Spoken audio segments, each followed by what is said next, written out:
My brothers and sisters, I ask Allah Subhanahu wa ta'ala to bless you, to forgive you and myself, and I advise you and remind you and myself to fear Allah Subhanahu wa ta'ala wherever you may be, in private and in public, with your family or with your friends, online or outside. As Rasulullah sallallahu alayhi wa sallam said to Mu'adh, the young boy at the time, fear Allah ya Mu'adh wherever you are, and whenever you do a sin, do a good deed after it. The good deed will wipe away the sin you did before it. And live with people and interact with them and treat them with goodness and with good character. He summed up the quality and character and purpose of a Muslim enough to enter paradise and to be saved from the fire. My brothers and sisters, Allah reminds us in the Quran, O you who believe, fear Allah and be God conscious wherever you are, and let every person and soul look towards what they have prepared for tomorrow. Tomorrow is after death.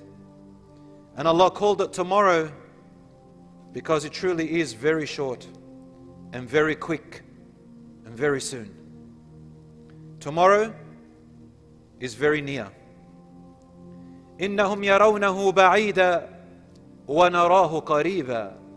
Allah says that they who went against the Prophet ﷺ when talking about the Day of Judgment, and they denied it, and they thought that this is the only life and there's nothing after it, Allah says they assume and see that it is very far away if it exists to them, but we see it very close.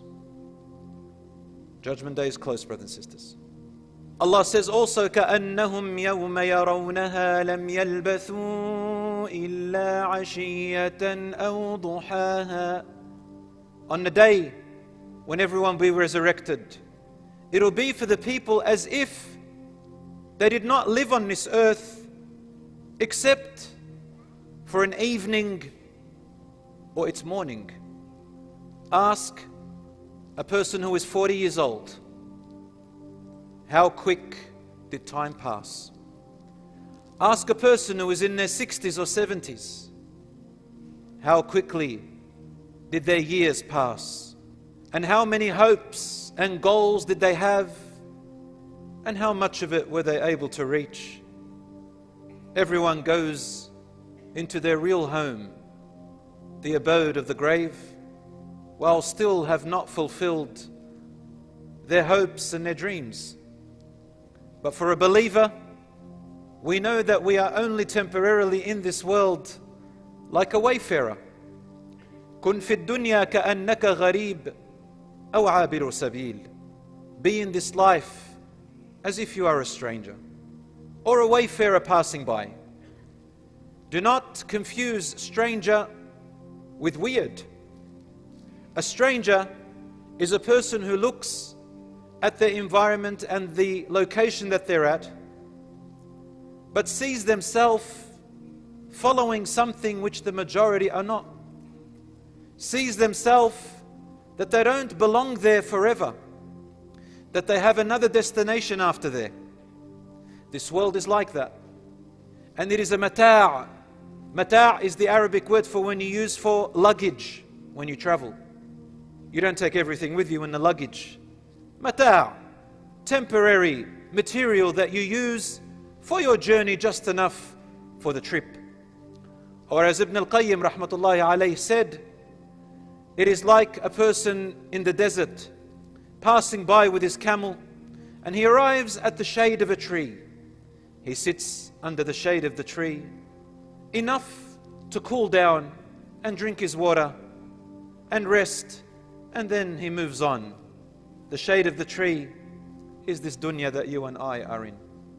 We are just wayfarers like that desert man passing by We sit in its shade for a bit, but we don't stay there, we move on to our destination.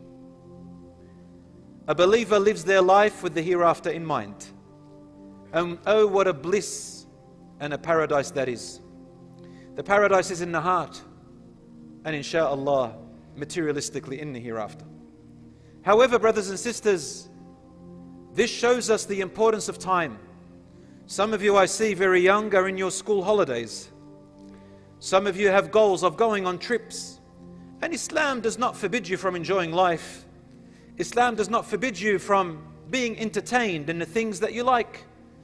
Doing your hobbies, your interests. In fact, Islam encourages families to be invested in each other's interests. The husband invested in his wife's interests and vice versa. And the parents being invested in their children's interests and improving that relationship. However, only in the halal, not in the haram. And not letting interests and hobbies overtake your obligations and your duties.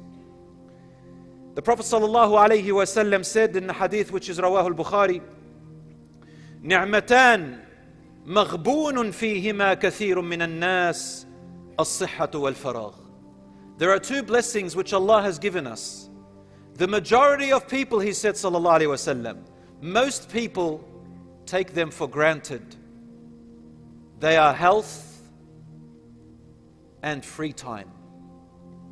Health and free time. Let alone those who use them in what displeases Allah subhanahu wa ta'ala. Our health before we get old. Our health before we get sick. Our free time before we have no time.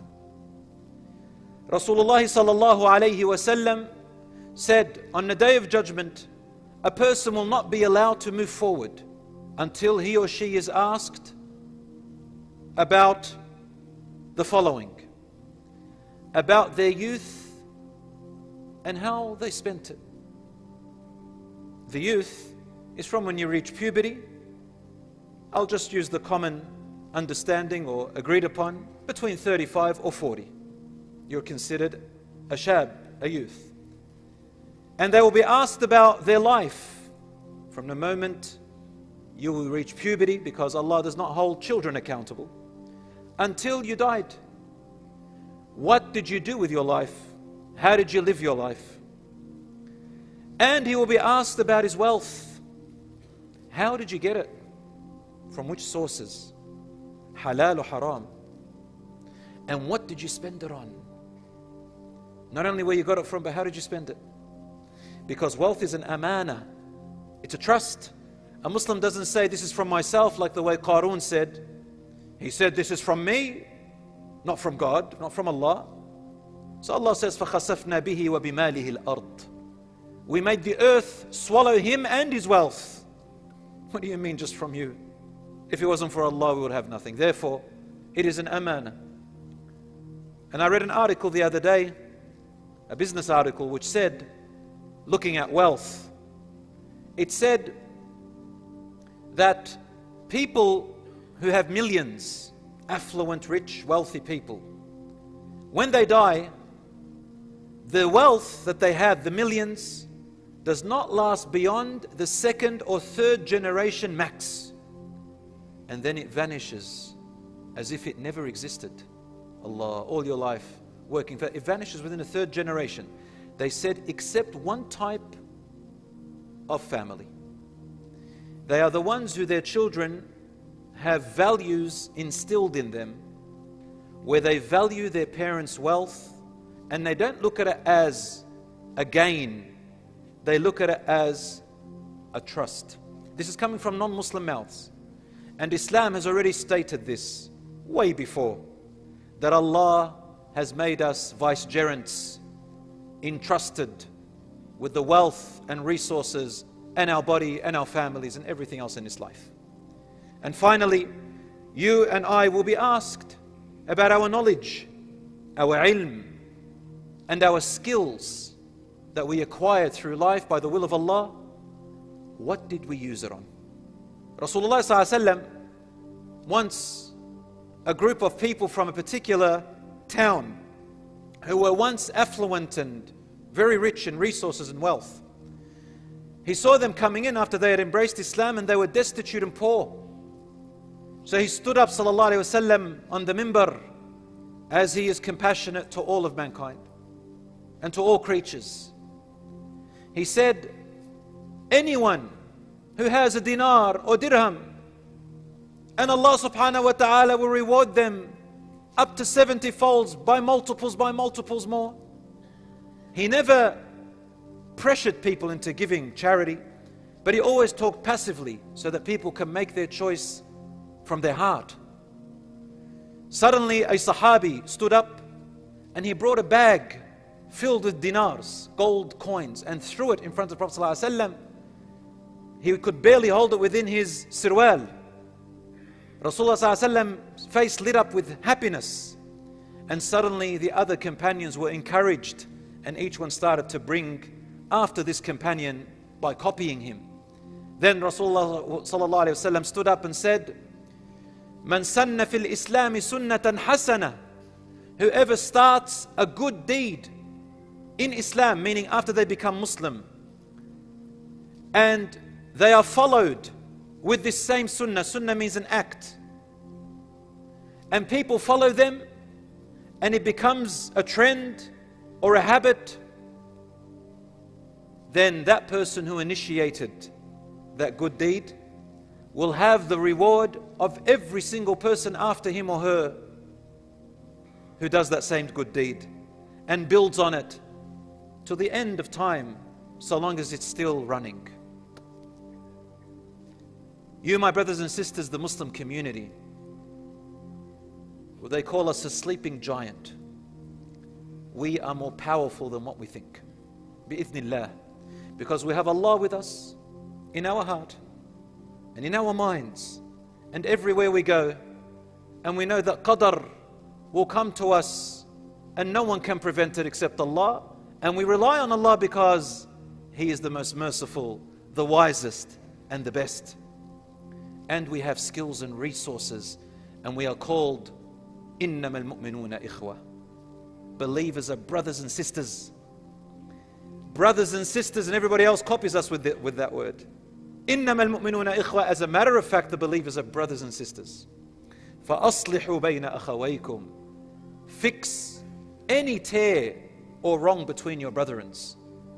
We are an ummah named after the embracing of a mother, So we are embraced by the mother, which is Islam and Iman. We help each other and we work as a community. I have not seen, mashallah, in my trip, a community so forward and advanced beyond where I came from in Australia, even a little bit more than the UK, mashallah, and Europe, than what I've seen here, tabarakallah, in the US, the Muslims. And mashallah, the services that you have, whoever started them, hani'an lahu. May Allah subhanahu wa ta'ala give him the great rewards, or her. They are blessed. This community that is built on whoever started and initiated this is the greatest investment, and it keeps going for that person in their grave. And everybody else who encourages to it, your ongoing charity, knowledge and righteous children will still serve you bi'idhnillah after you have left this world, as you know. My brothers and sisters, therefore, a believer enjoys life but lives it with a purpose, monitors their actions and their resources, their wealth and their life, and keeps going with patience and perseverance until they meet Allah subhanahu wa ta'ala. And suddenly, your wealth, your health, your youth, your family, everything that you have that Allah gave you turns into a blessing not only in this world but also in the hereafter. For Allah says, قُلْ مَنْ حَرَّمَ زِينَةَ اللَّهِ لِعِبَادِهِ وَالطَّيِّبَاتِ مِنَ الرِّزْقِ قُلْ هِيَ لِلَّذِينَ آمَنُوا فِي الْحَيَاةِ الدُّنْيَا خَالِصَةً يَوْمَ الْقِيَامَةِ.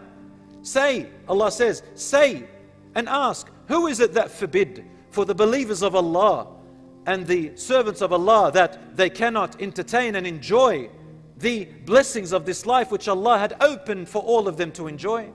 Say it is for the believers completely, and nothing will be taken away from them in the hereafter from enjoying it. It is the following which Allah forbid: fahsha, indecent, dirty acts, and munkar, and things that are abhorred and haram, such as oppression, such as wronging and hurting others and taking their rights. Other than that, a Muslim lives their life in happiness like everyone else, but with purpose, and the hereafter is all yours, inshaAllah. So my brothers and sisters, utilize your time, utilize your hobbies and skills, utilize your free time, and may Allah subhanahu wa ta'ala bless you, forgive our sins and shortcomings, and may Allah subhanahu wa ta'ala give us all strength and you. My dear beloved brothers and sisters, the parents, your children are your greatest asset and investment in your life and your hereafter. So look after them and care for them as an amana and a trust, not as a property or a belonging. And remember that your children look up to you when they are children, and that our children may not obey us all the time, but they never fail to imitate us. So ibadallah, servants of Allah, be good role models for them and monitor your words and actions all the time. May Allah bless you, and may Allah give you that strength and guidance. My brothers and sisters, the greatest asset is our children after we leave this world. Rasulullah sallallahu alayhi wasallam counted 3 things that are ongoing, and they are a charity which we left behind, knowledge which we left behind that people still learn from that is beneficial, and the righteous child which makes dua for us. In fact, in a hadith which has been authenticated by some of the muhaddithin scholars, that a person will see their level rise in the hereafter, and they say, "Anna li hadha," where did I get this extra level from when my deeds were enough or had finished?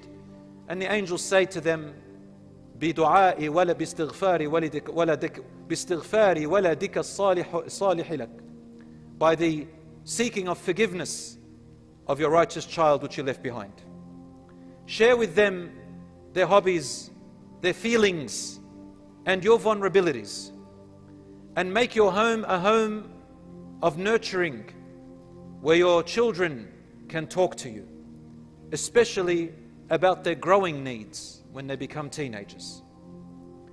Share with them this and let them know that you're not going to judge them, but you're going to help them. And don't turn your homes in only instructions and rules, although that is needed. Give it a time and space for happiness and for fun as well. And when the children see their mother and father on the same page, even if they conflict, they reconcile, then insha'Allah your children will grow up healthy in every way, insha'Allah. My brothers and sisters, may Allah subhanahu wa ta'ala protect you. May Allah subhanahu wa ta'ala bless you. May Allah subhanahu wa ta'ala bless you, my young brothers and sisters and my young children. May Allah make you leaders of the righteous. May Allah subhanahu wa ta'ala make you among those whom He chooses to be among His awliya, His most beloved and loyal. I ask Allah subhanahu wa ta'ala to forgive our sins, to reward us for our deeds and not make them go in vain. I ask Allah subhanahu wa ta'ala to protect our families and to protect us while we are living and while we are dead. I ask Allah to hide our faults and shortcomings and forgive us for what people don't know about us. I ask Allah to make us better than what they assume of us. I ask Allah subhanahu wa ta'ala to make the Quran the garden of our hearts and the guide of our life and the guide in the hereafter and the savior from the fire and the entrance card into Jannah. May Allah subhanahu wa ta'ala have mercy upon the martyrs of our brothers and sisters in Gaza, Palestine and everywhere around the world. May Allah subhanahu wa ta'ala cure their sick and lift the oppression off them.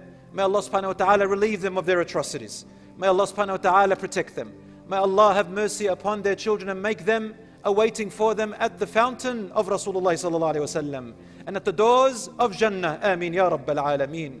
May Allah subhanahu wa ta'ala forgive our shortcomings, and may Allah subhanahu wa ta'ala change the state of their injustice to justice. May Allah subhanahu wa ta'ala guide us and keep us steadfast, forgive us and accept our salah.